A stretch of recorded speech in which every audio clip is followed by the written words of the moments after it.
Hey, power people, what is going on? It's your boy Gaz Eastwood here, aka The Locomotive, coming at you with a quick spoiler-free review video of the DCEU's latest installment, Justice League. Now, I do want to stress, albeit this is spoiler-free, I am going to mention Superman's presence in this film very, very briefly, because I need to talk a little bit about Henry Cavill and Superman as an addition to this film, shall we say. So if you want to stay completely oblivious to any regard to Superman within Justice League, then I recommend that you stop watching now, go and watch the film and come back another time. But in the meantime, everything else completely and utterly spoiler free. I'll mention a few things that we will have already seen in the trailers, but I'll keep it as tight as I possibly can. Now, let's talk about kind of going into this movie as a whole. The build-up to this film has been pretty massive. We've had some awesome trailers. This is, of course, like the big kind of DCEU film, kind of in the similar way that we got Avengers Assemble way back when. But of course, there were so many more movies prior to that. They really have kind of rushed into the big kind of team up film. Previously, of course, we've had Man of Steel, we've had Batman v Superman, we've had Suicide Squad, and we've had Wonder Woman. Now, as far as I'm concerned, the only kind of great film, if not fairly decent film that they've had out of their lots of art has been Wonder Woman. Man of Steel, not my cup of tea. I know a lot of people do hail it as being a good film. Batman v Superman, I think we can all agree that that was an unmitigated disaster, and Suicide Squad was just a topsy-turvy, just jumbled up mess. Yeah, not a winner. Wonder Woman came through and was just such a great, action-packed, really fun superhero movie that kind of had a lot of kind of inspirational notions to it as well. So we're kind of hoping that Justice League was going to ride off the tidal wave that was the hype that was Wonder Woman, and hopefully it was going to deliver. Now, we saw a lot going on in the trailers in terms of the characters, in terms of who the villain was, and we kind of got a general premise. But what I will say is fair play to whoever was cutting these trailers for not including Superman in any sort of capacity. Batman v Superman, the trailers were completely destroyed by the fact that they included what the hell was he called? Doomsday, that was it. See, that forgettable, I'd even forgotten the villain's name, and we knew exactly what was coming beat by beat in this movie. But the trailers really didn't spoil too much about this film at all. We knew that it was going to involve Bruce Wayne seeking out the members of the Justice League, or the people who were going to become the members of the Justice League. Flash, Cyborg, Aquaman. Who else have we got? Oh, well, I suppose Diana Prince was already kind of in cahoots with Bruce Wayne to begin with. This movie as a whole, it flows really, really well. I have to say, it doesn't feel like a jumbled up mess. It doesn't feel like it's been cut up, chopped up, rearranged and kind of bodged together. And also as well, it doesn't feel like they started out with an extended cut of the film and then they had to cut it down due to make it for it to be an actual reasonably sized film, to then kind of leave it feeling a bit kind of disjointed. It flows incredibly well as a whole, I've got to say that. I didn't love this movie. I wouldn't hail it as being the greatest thing that I've seen this year, but I really enjoyed it. There were so many aspects of this film that I really, really enjoyed. Bruce Wayne, Batman, played by, what's he called? Ben Affleck, that's the geezer. Amazing, absolutely awesome.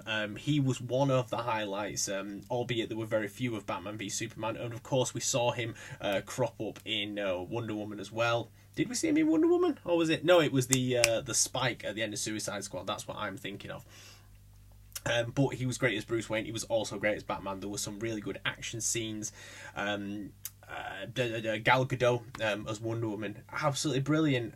She just plays this kick-ass action hero who is just absolutely amazing. I mean, albeit, yeah, we got this continuation of the obsession with slow motion when it comes to Wonder Woman. I'm pretty sure if all the slow motion scenes were sped up, this movie would probably been about 15 minutes shorter, but albeit really, really good. We got Ezra Miller as the Flash, absolutely awesome. Such a great character. He played the kind of the naive, very kind of inexperienced member of the team, but he also kind of had like a nice development throughout the film as well. We saw him grow, and we saw him go from being sort of like quite a lightweight hero in his own right to being, you know, a real kind of a great member of the Justice League, of the team. I think as well, with the CW shows, we obviously have Grant Gustin playing the Flash, and I'm kind of getting really bored of the fact that he just plays like this lovesick puppy now, and he's just the crux of every storyline, kind of like they did with Arrow when everything was about Oliver and Felicity. Now it's just about Barry and Iris. So I'm kind of a bit bored of Grant Gustin now. So Ezra Miller was just a real kind of breath of fresh air.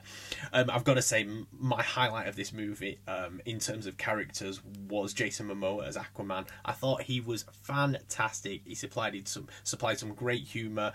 We saw in the trailers he's kind of acting like this surfer dude, and he's like, "All right, yeah, my man, like awesome," you know, like all this kind of really, all these really kind of over the top sort of trailer quotes.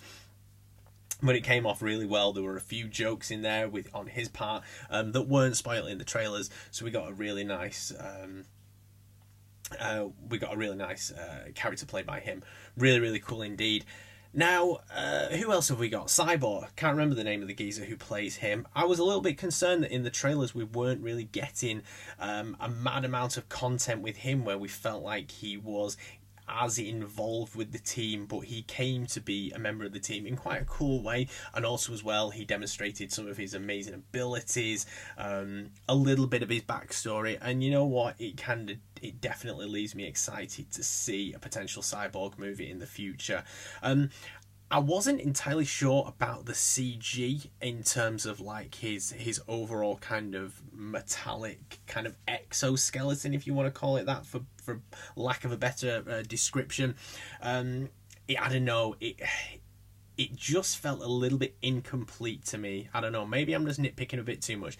I can't CGI a metal suit onto someone, so at the end of the day I can't talk them based on experience, but for me, I don't know, it just kind of felt a little bit it kind of jumped out as being very, very CGI. And I know for a fact that the entire thing was CGI. There was no actual prosthetics or no actual kind of costume on him as well.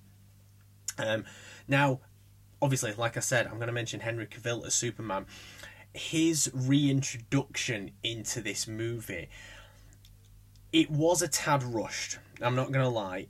It did kind of brush over very quickly, and his sort of emergence and then readjustment and then kind of becoming then part of this team, it happened very quickly. It was very much a kind of a blink and you miss it, and it makes me feel that if there's an extended version of this movie, then we're gonna see a little bit more of his integration into reality, shall we say. But like I said, I'm still going to keep this very brief. I don't want to go into Superman too much, but what was great was he was smiling. At last we actually saw Henry Cavill as Superman smiling. It was remarkable. We saw him make jokes, make quips, and most importantly of all, we saw him do things which are typical Superman. We saw him acting as a hero in the ways that you see Superman in a comic book, in the animated cartoons. It honestly, genuinely, it put such a smile on my face to see Superman being Superman. They've lifted the saturation on his suit, so it's not just dull browns and horrible blues. The symbol on his chest actually shone so well. So that was really, really nice to see as well. Yeah, really, really happy with the way that Superman kind of played a role in this movie. Also as well, you see him like using his powers so well. Really, really enjoyed that aspect. I think my only kind of issue with Superman is kind of related to his kind of back catalogue of movies, because Man of Steel I didn't care for, so I didn't really give a shit about him. And then come Batman v Superman, I was rooting for Batman to kick his ass, because I was just, after 2.5 hours of that movie, I was just bored of him moping and sulking and just being just a complete and utter drag on that film. So when he emerged, I kind of didn't really feel anything. I didn't feel like this overwhelming rush of excitement, like, oh yes, the great inspiring hero has finally returned into this world kind of thing. I didn't really get that. And I think it all boils down to my lack of interest in previous movies where he has been a main player. And that's, yeah. And I also kind of felt like in the trailers building up to this, like in the podcast, we've been talking about you know, oh, Batman did this and Cyborg did this and Flash did this, but at no point were we ever saying like, oh, and what about Superman? I wonder how Superman's going to come in. In all of these trailers, we've never been sat there pondering, how is Superman going to come back into this? And I think it's kind of just a general feeling of just like, we didn't really give a shit, to be honest with you. We didn't really care. So I think for me personally anyway, kind of like the history in terms of his character and the way they've kind of brought him, the way he's been involved in previous films, like I said, just didn't work well into bringing him back into this film.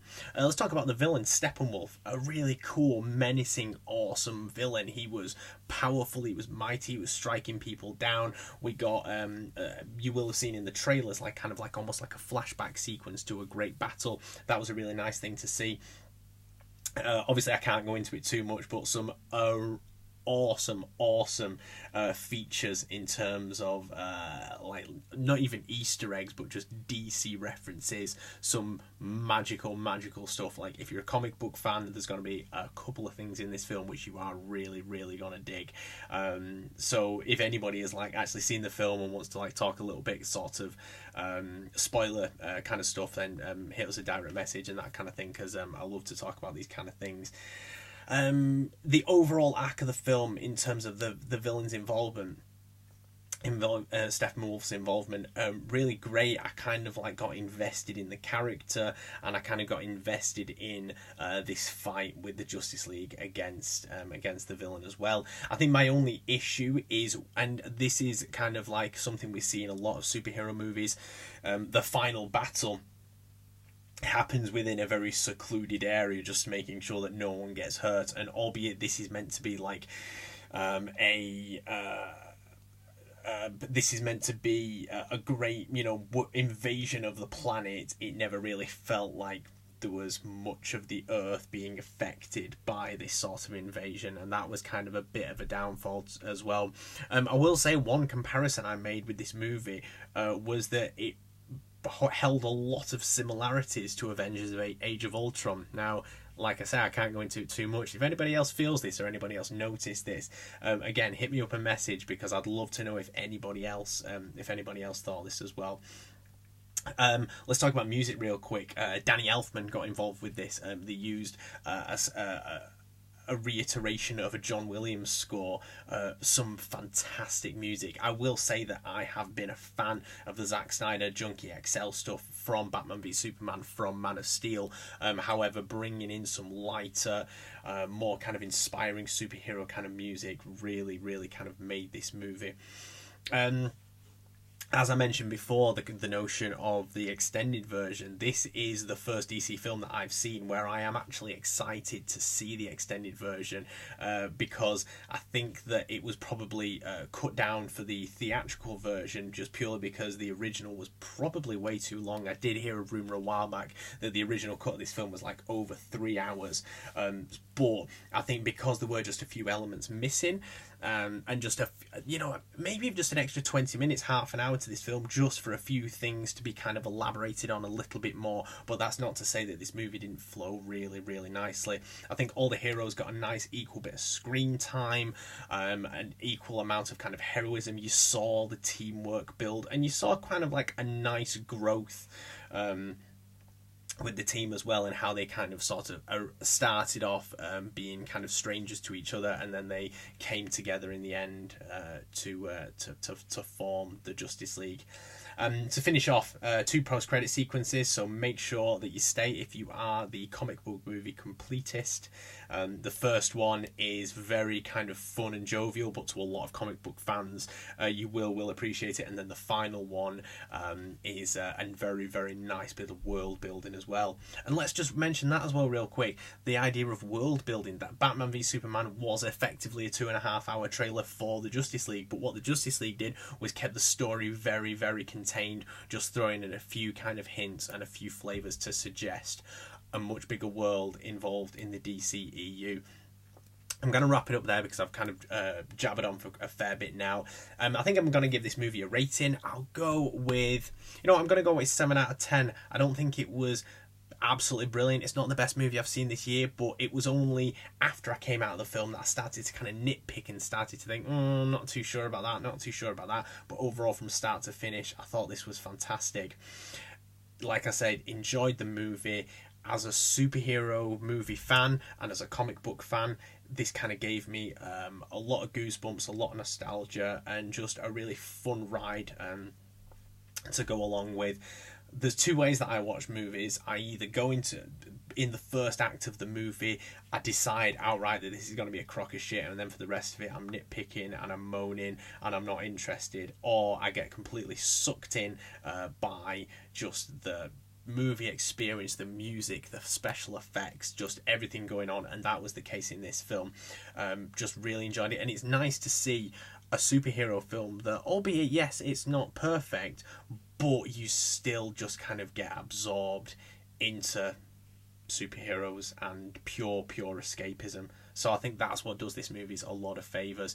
If you are just completely and utterly put off by the DCEU because of previous kind of just bad movies, and then I would say go and see this movie. Go in with an open mind, because it might just in fact restore your faith in this cinematic universe. That's all for me for now. Don't forget to check out our podcast, iTunes, Stitcher Radio, Satchel, SoundCloud. Coming soon, we will do a full completely spoilerific review of this movie, and we'll break it down. In the meantime, leave some comments if you like. Tell me if you agree with anything that I've said, if you disagree with anything that I've said. And yeah, over and out for now, folks. Toodaloo, motherfuckers. Bye.